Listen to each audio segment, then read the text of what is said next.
I'm your host, Neal Ronahan, and joining me today is one of the first ever winners in Pac-Man 99, John Raridan. How are you doing tonight? Great. I did it by what I assume is cheating and something that I have to imagine they would patch, because it was too easy. Yeah, so we are recording this roughly a half an hour after the new replacement for Super Mario 35. It kind of feels like it is. Yeah. Available on Nintendo Switch Online to subscribers is Pac-Man 99, which is taking that same formula. I believe it's even developed by Eureka, who did Tetris 99 and I think Mario 35 as well, and have been working with Nintendo for a while. They did a lot of the 3D classics, and I think some Dr. Mario games in the past 10 years or so. But Pac-Man 99 is now available on Nintendo Switch. If you have, a Switch Online subscription, it is, it's a Pac-Man Battle Royale. It seems really cool because it seems to borrow a little bit of a note from Championship Edition, which is a super good, fun version of Pac-Man that kind of made it like a more modern version of the game. But it does have absolutely no explanation of how the game works. No, when you boot it not up. at all. Like, you boot it up and it's just like, have fun, kids. So John and I just hopped into it and played, and John wound up winning.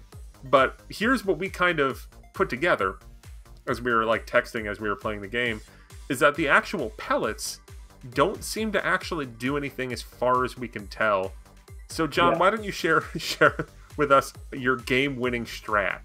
So I mean, the basic so it is for, I guess if you haven't looked at it yet, it's just Pac-Man.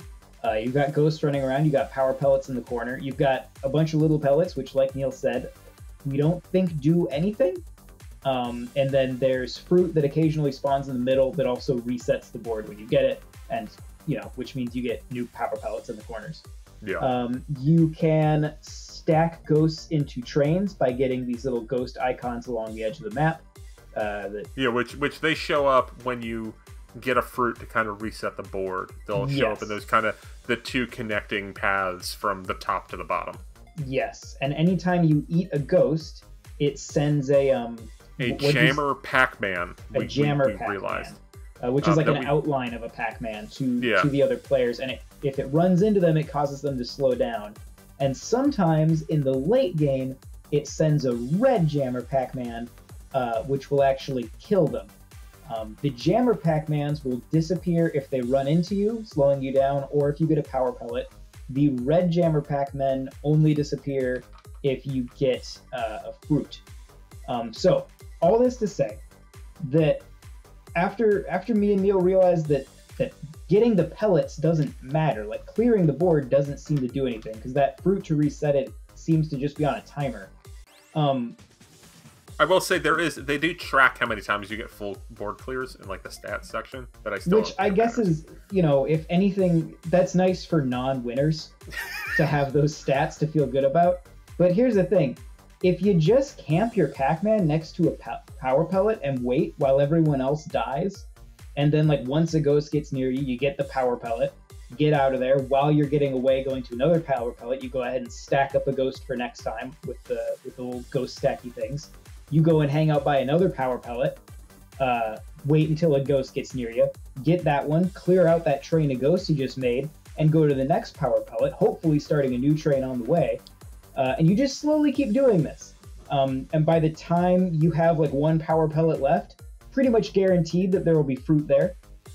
This also pretty much makes the jammer Pac-Man irrelevant because you're staying still.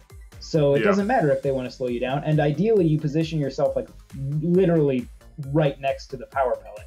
Yeah, so when a ghost gets nearby, you can just you just pick it up and you go, and then you go to the next one. You don't get greedy. Like, if you can get some ghosts on your way to the next one, great. If you only get one ghost, no big deal, because like you got nowhere to be. It's just survival. Yep, and you just play it like that. And so my last game before we started, I figured, well, I'll try this strategy. Surely there has to be something to keep me from doing this, because it seems way too easy. But no, I won, and I assume they'll do something to keep people from doing that. Maybe maybe something where like you can target people who are staying still or something. But even then, when you target people, it just sends Jam or Pac-Man at them, which don't hurt you when you stay still. So, I think it's a seems like there might be some holes in this game. Yeah. But my initial impressions of this are, I think it's fun, but and maybe we'll find as people play more of this and develop strategies, maybe we'll find new depth to it. But the initial impression is that it's nowhere near the depth of Mario 35. And it seems like I feel like this does happen in Tetris 99 where like people just drop like flies early on. And maybe it's to the strengths of Pac-Man, but I feel like Pac-Man's the game that it's one-hit death. So it's way easier to just be like, oh, I'm out. Yep. Well, and especially the Pro Controller's illustrious D-pad. There were so many times where I'd be going back and forth across a hallway I wanted to go into, but I just couldn't get the D-pad to register the direction I needed to go at the right time. So that's a problem. And I think most of my deaths were just me bouncing back and forth in front of a hallway, not being able to get in time. Right before my last game, I found out that there is an option that you can, by default, you cannot control with the analog stick. There is an option. Which you would think is how you would want it. Like on any other controller, that's how you would want it to work. Yeah, I have no. I'm just. It's a regular reminder of how disappointed I am. The D-pad on the Switch, both Pro Controller and Joy-Con, it's just awful. Mm-hmm. But cool game. We'll see how it develops. I know there are some concerning things. That I believe there is a DLC pack that is $30 to unlock everything, or you can get individual packs. I didn't look too deep into what all of it was.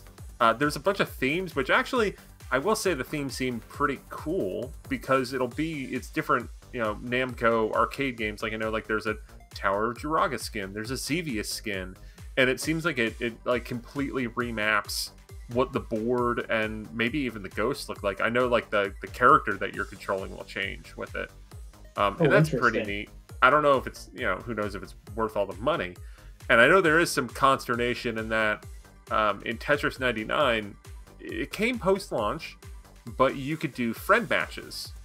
It was free to do friend matches. For this, you have to buy the DLC to be able to play friend matches or any other modes there. It seemed like there was an endless mode and some other pack modes that you could get through all this DLC. So, it is a free-to-play game on Nintendo Switch Online, but it seems like it's almost a little bit of like, here's a free trial of a full game, which I guess like Tetris 99 technically also did, but it seems like Tetris 99 when it came out, though, that stuff, if I remember right, when it came out, it was what it was, and then they added that stuff later. Yeah, I forget if they announced that there was, because there was like a season pass. It was like the big block DLC or something. I think there were 2 packs. I don't think that was announced when it first came out, because it came out after a Direct, if memory serves correctly. And those things came later, and those were mostly offline modes.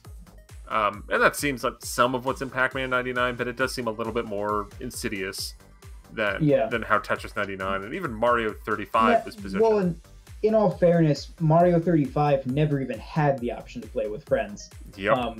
And the only reason that any of us managed to play with friends was during the final hours of the game's life, when the servers were so dry that you could literally just time when you joined the game, and we were playing with all, like, 3 different staff members and a few people who were watching us stream.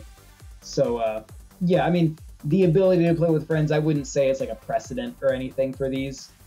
Yes, Tetris 99 had it, but Mario 35 never got it. So, But yeah, no, I'll keep playing it. I feel like hopefully they do patch what feels like a very easy way to win, because I guess if everyone starts doing it. I mean, now you're making me nervous. Like, I need to do this strategy while we play so I could just get some easy wins under my belt. It's like once people started snaking in Mario Kart DS. Yeah. Like, then it's like, well, now everybody has to do it, otherwise you're just gonna lose. So, yeah. So yeah, that's Pac-Man 99. That's out. That's your Nintendo news for the week. Hopefully not the month. It's been a little quiet, fellas. If you liked what you heard, stick around, subscribe, do all that jazz. If you didn't like what you heard, keep it to yourself. All right, talk to y'all later. Bye. Bye.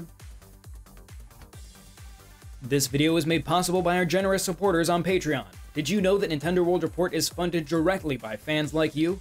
When you support Nintendo World Report on Patreon, you get immediate access to multiple exclusive podcasts every month, exclusive Discord channels, an early look at select content, and more, all for as little as $1 a month.